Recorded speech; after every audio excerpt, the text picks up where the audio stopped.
मंडळी, सुटलेलं पोट कमी करण्यासाठी आपण काही घरगुती उपाय या व्हिडिओमध्ये सांगणार आहोत। चला तर मग सुरुवात करूया। नमस्कार मंडळी, किरण थत्ते या माझ्या यूट्यूब चॅनलवरती तुमचं स्वागत आहे।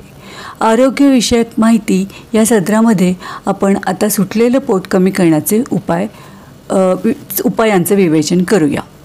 आपण सुरुवातीला वजन वाढण्याकडे लक्षच देत नाही, परंतु जेव्हा वजन जास्त प्रमाणात वाढतं तेव्हा कमी करण्यासाठी आपल्याला घाम गाळत बसावं लागतं। पण या घरगुती उपायांच्या मदतीने तुम्ही लवकर वजन कमी करू शकता। त्याच्यातला पहिला उपाय आहे म्हणजे कांदा, आलं, लसूण, टोमॅटो, दालचिनी या पदार्थांमुळे शरीरातील चरबी नेहमी कमी होण्यास मदत होते। त्यामुळे या पदार्थांचं सेवन आहारामध्ये करावं। आहारात मिठाचे प्रमाण जितकं कमी करता येईल तेवढे तुम्ही करा, कारण मिठातील सोडियममुळे शरीरात पाण्याचे प्रमाण वाढते आणि लठ्ठपणा वाढतो।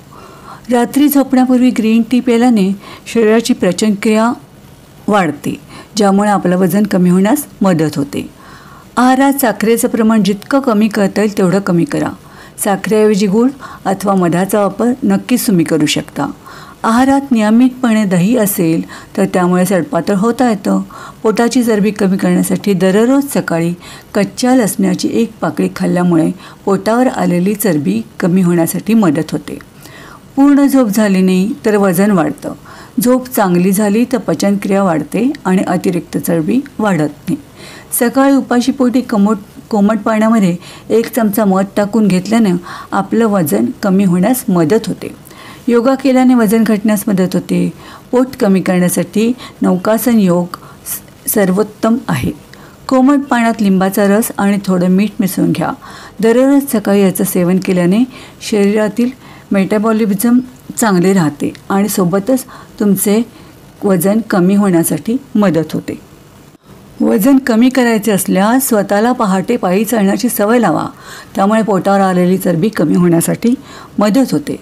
रात्रीच्या जेवणामध्ये एकदम हलका आहार घ्या। तेलकट मसालेदार जेवण करू नका।